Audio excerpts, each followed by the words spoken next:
Play it loud. Play it loud. Play it loud. Play it loud.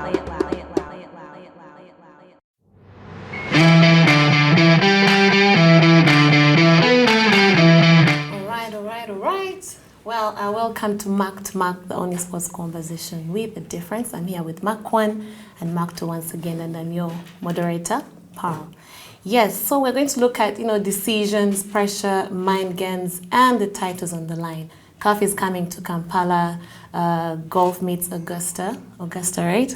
Yes, and then the NBA is heating up, and then in Europe, the big boys are circling. So we're looking at, let's get into it, I think, because no fake text this time around, guys. So jumping into CAF right now, CAF officials are coming in Kampala. Yeah, they're not sending emails anymore. They are dropping in, they're showing up. And guess what? Kenya and Tanzania will be coming through as well, and this should be exciting.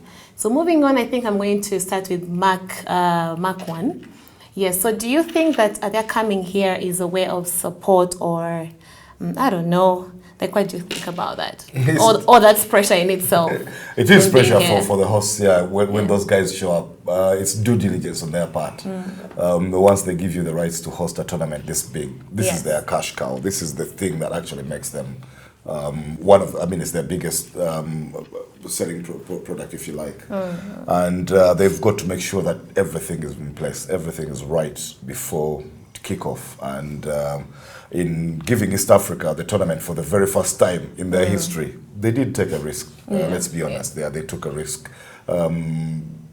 We're not as accustomed to hosting as, say, Egypt or South Africa or some of the West African nations, and we are not as rich as Morocco, if you know what I mean here. So it was, and considering that it's the first of to be hosted by three different nations, it's got the dynamics that have not been handled on the continent before. So it's, for them to do their due diligence is understandable. Mark will tell us a little more about this particular visit. But remember that after the report that they produced, which showed that we still had work to do here in Uganda as well as in Kenya and Tanzania, they had said they'd drop in August to check on the progress of the things they had pointed out we should do. So this is like inspection mode? I think, because the inspection, that one will look at the stadiums, the progress of the stadiums and the things they wanted us to correct with Hoima and Nambole, as well as issues with hotels and several other infrastructure bits that they pointed out then. It's a bit too early for them to be looking at that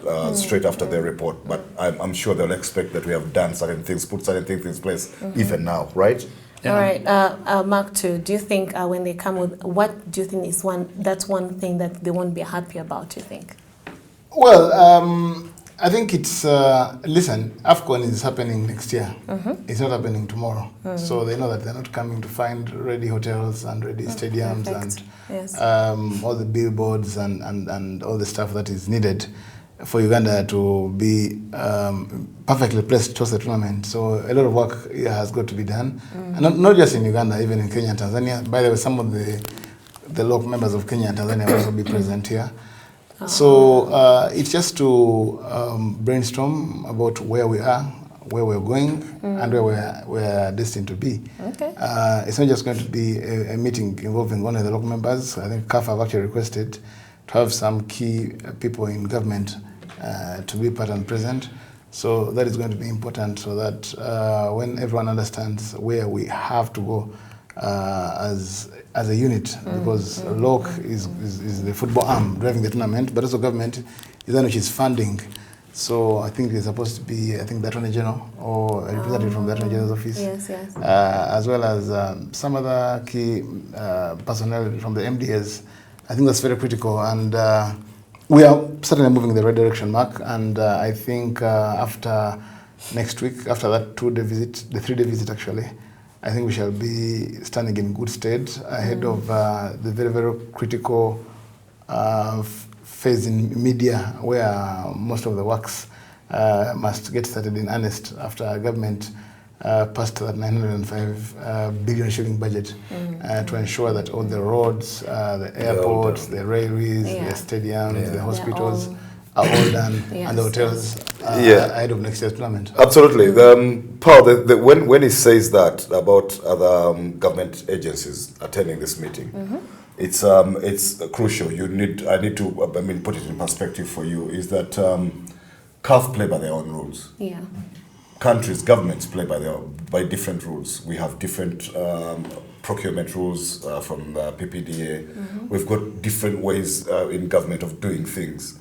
Now, when some of those other government agencies attend a meeting in which CAF is, they understand more about the expectations than they actually do now. Because what has happened in the last 1-2 years is that government, the Ministry of Education and Sports, the Ministry of Finance, the President and the First Lady, National Council of Sports and the Afcon Secretariat where Mark works, we have learned more about how CAF do their things than we ever did. I mean, when you watch tournaments like Mark and I do, we're doing it as media before, for example.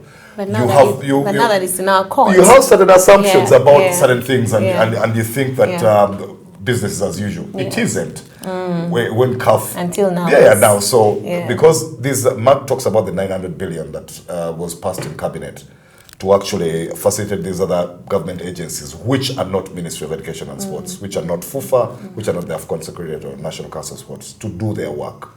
Now, these guys work at their own pace.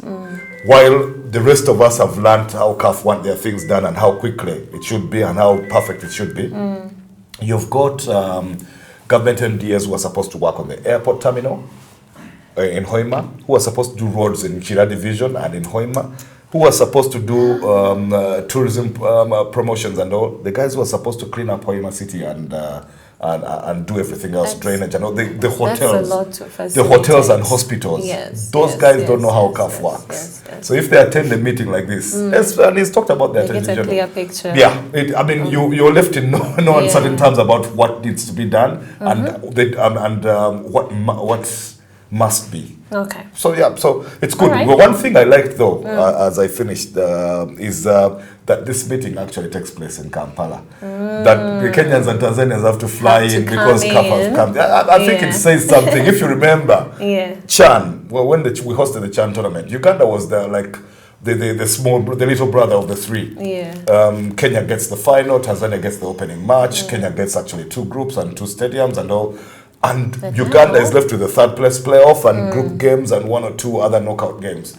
Now you're hoping, if you're Ugandan, that the focus shifts to us a bit.